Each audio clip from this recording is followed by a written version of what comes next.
I didn't set out to challenge the foundations of architectural history. I never imagined I would be the one to question the stories we've been taught about the evolution of technology.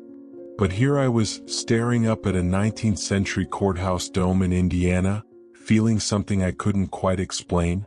A deep, unsettling realization that everything I thought I knew about architecture, about the progression of human achievement, might be wrong.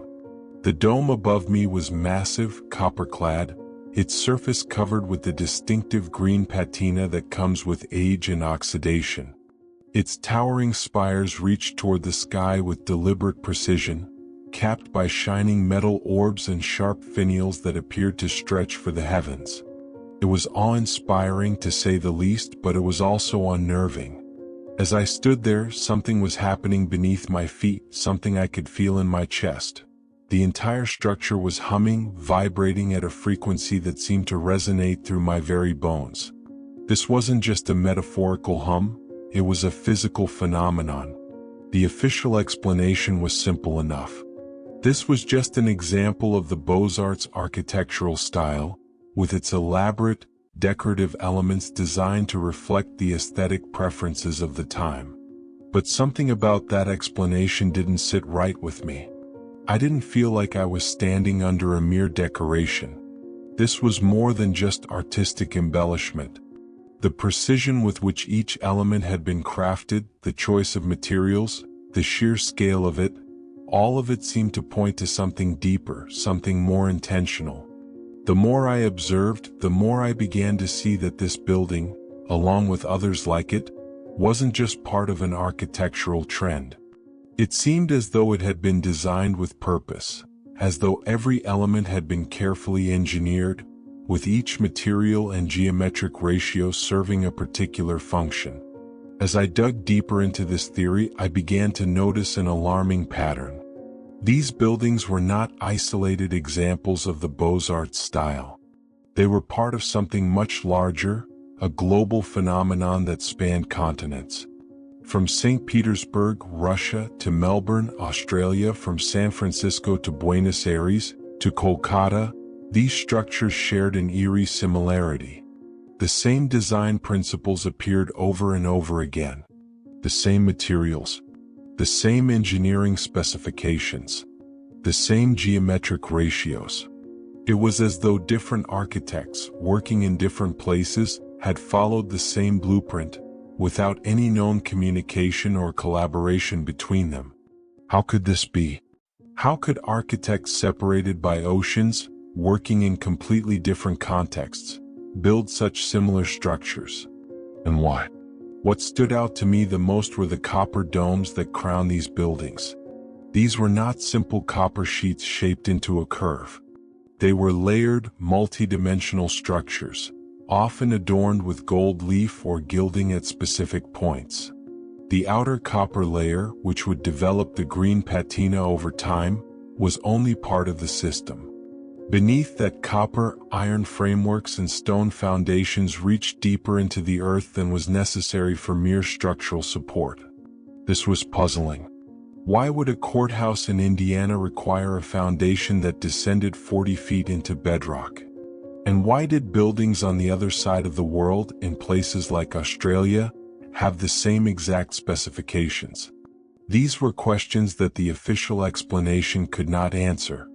The more I observed, the more I began to see a larger system at play. These buildings were more than just monuments to architectural achievement. They were something else. The metal elements, brass door knobs, copper gutters, bronze fixtures, were all connected, running through the structure in intricate ways that formed a continuous network. It wasn't just random construction. The metals connected to each other, forming pathways that seemed intentional, like circuits. I started to wonder if these buildings had been designed with something other than aesthetics in mind.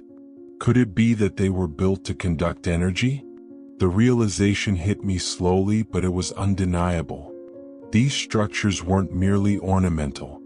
They were engineered systems. The copper domes, the metal spires, the stone foundations, they weren't just there to look pretty. They were carefully designed to interact with the environment, to function as part of a greater system of energy transmission. This was a revelation that shook me to my core. What if these buildings were not only intended to be seen, but also to do something? What if they had a function we've forgotten? As I began to investigate further, the pieces of the puzzle fell into place. I realized that the architectural features I had long assumed were just decorative were, in fact, much more purposeful.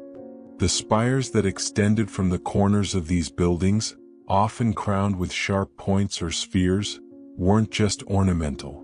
They were conductors, transmitters, designed to channel energy in specific ways. The use of metals, the geometric proportions, and the materials selected, they all pointed to one thing: conductivity. The more I looked, the more the official narrative began to fall apart. I had always been taught that these buildings were products of a certain architectural movement, the Beaux-Arts style, with no greater purpose than to serve as civic symbols of grandeur. But as I stood beneath the dome, feeling that vibration in my chest, it was becoming increasingly clear that these buildings were not just monuments to human achievement, they were part of a much larger system. A system that we have forgotten, a system that may have once harnessed energy in ways we can no longer imagine. It's at this point that the official history we've been taught starts to break down. Because if these buildings were designed with purpose, if they were engineered to conduct energy, then we must ask ourselves, why? Why would architects go to such lengths to design and construct these elaborate systems of conductivity? What was the purpose behind it? And why has this history been erased? Standing there beneath the dome in Indiana, I was left with more questions than answers. The hum of the building, the precision of the design, the materials, and the methods, they all pointed to something more than decoration. Something more than just a style or an aesthetic. These buildings were more than they appeared. And as I began to see the connections between them, across oceans, across continents, the full scale of what I was witnessing began to dawn on me.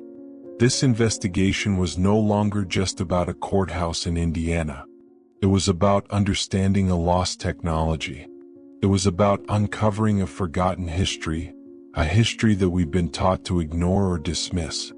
And it was about realizing that the answers were hiding in plain sight, in the buildings we pass by every day, without ever questioning their true purpose. As I continued my investigation into these buildings, the more I realized that these weren't just isolated architectural oddities. They were part of a much larger, coordinated system. Each element, from the domes to the spires, and even the materials used, pointed to something far more deliberate and functional than mere decoration.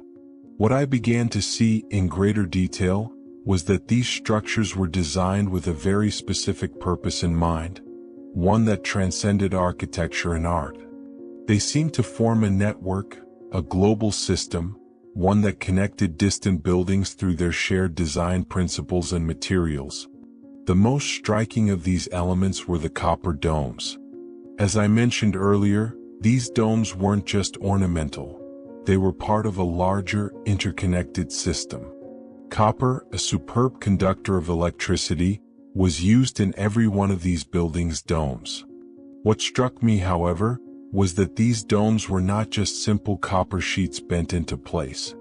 They were complex, multi-layered structures, often gilded at the apex with gold, a metal even more conductive than copper. The copper patina that developed over time wasn't just a visual characteristic. It improved the dome's conductive properties. I couldn't help but wonder, what was this conductive energy being used for? At first, the idea seemed outlandish. But as I looked deeper into the structure of these buildings, I found more clues that suggested a clear pattern, one that pointed to energy transmission. The spires that reached out from the corners of the buildings were another major element that couldn't simply be ignored. Officially, these spires were labeled as finials, decorative elements that adorned the top of the buildings. But that explanation didn't satisfy me. These spires were solid metal rods, often running deep into the building's structure, connected to the rest of the framework in a way that made them seem far more functional than decorative. They were positioned with mathematical precision at cardinal points, forming a kind of grid or network across the building. But what were they transmitting? What were they collecting? I began to think of them as antennas or perhaps receivers, designed to capture and transmit energy. After all, metal is a great conductor of electricity, and these spires, with their geometric positioning and conductive connections, could very well have served a purpose far beyond aesthetics. They seemed to form part of an energy system, a system that could collect and channel electrical energy. The more I thought about it, the more I noticed that these buildings weren't just about metal and geometry. The materials used for the stone foundations were equally significant. Limestone, marble, and granite, all were selected for specific properties beyond their aesthetic appeal. Take limestone, for example. It contains calcite, which is a piezoelectric material. This means it can generate an electrical charge when pressure is applied to it. Similarly, granite contains quartz crystals, which can store and release energy. These materials weren't randomly chosen.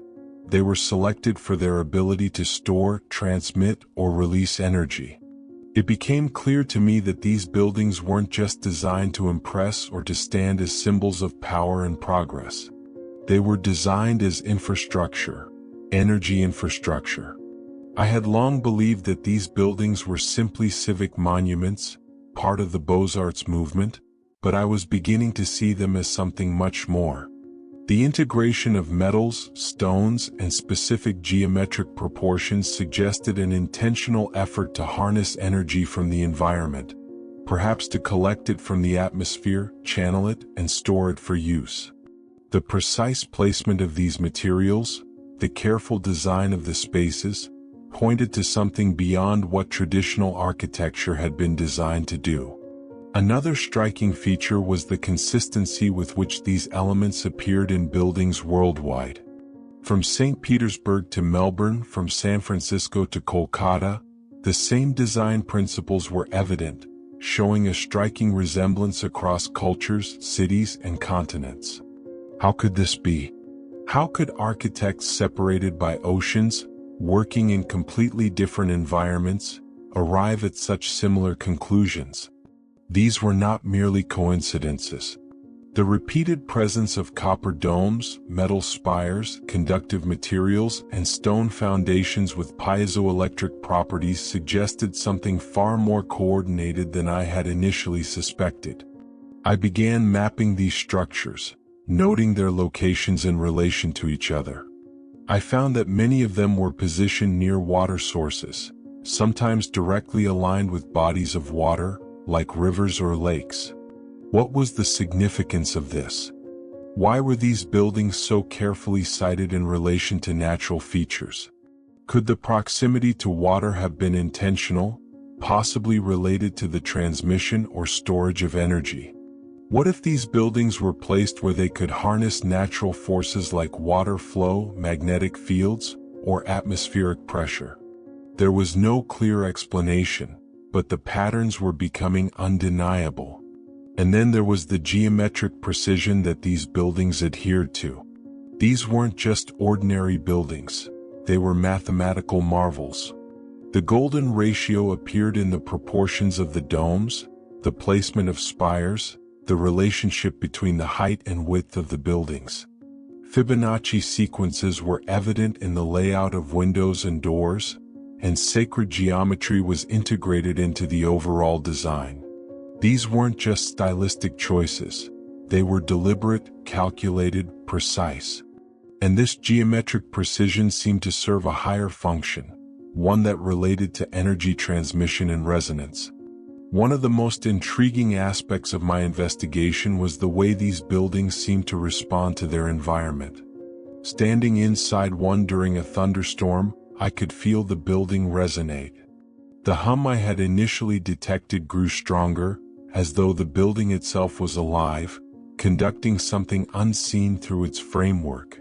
It was as if the building was awake, responding to the changes in the atmosphere, drawing energy from the air, storing it in the stone foundations, and transmitting it through the metal pathways.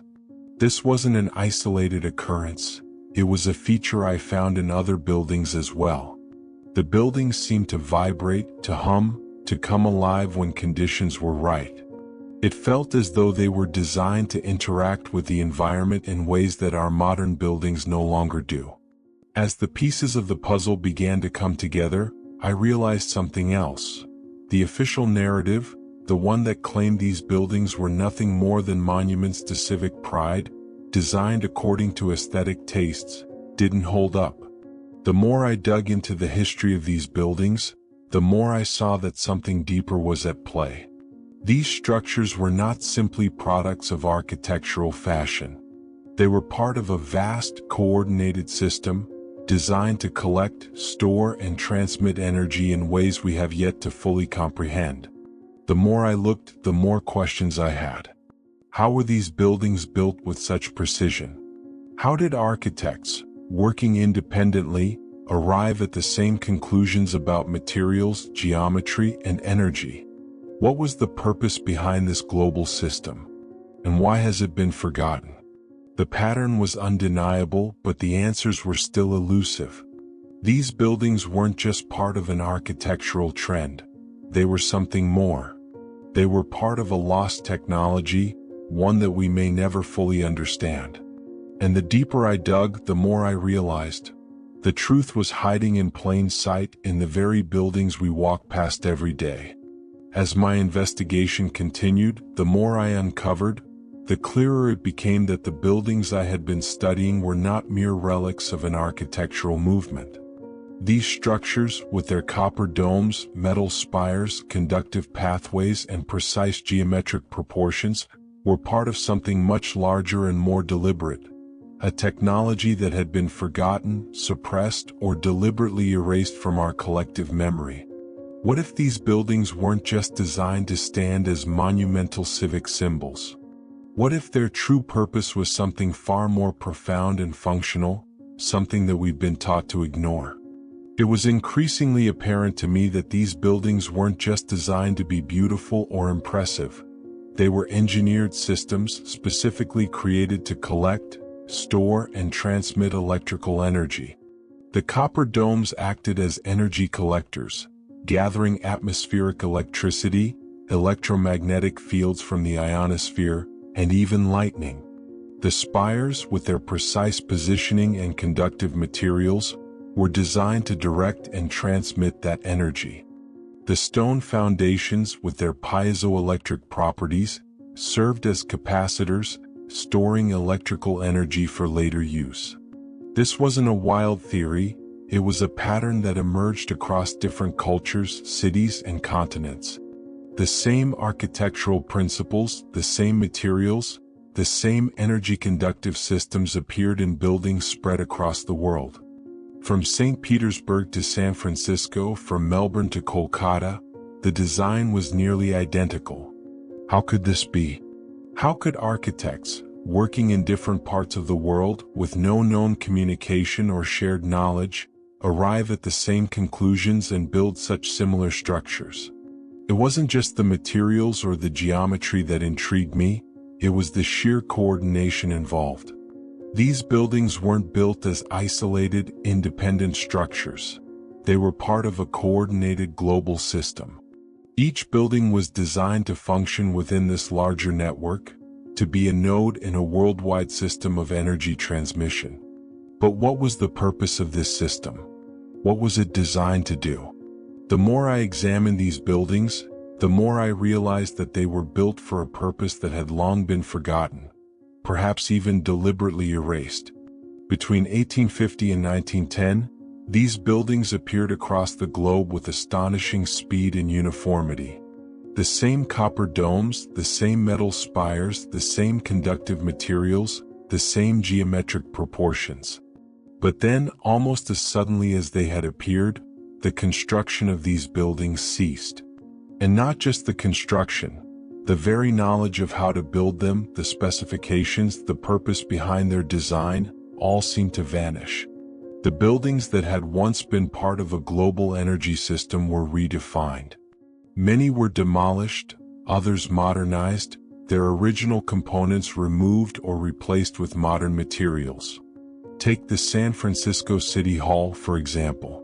In 1917, the original copper dome was removed and replaced with a steel frame and concrete shell.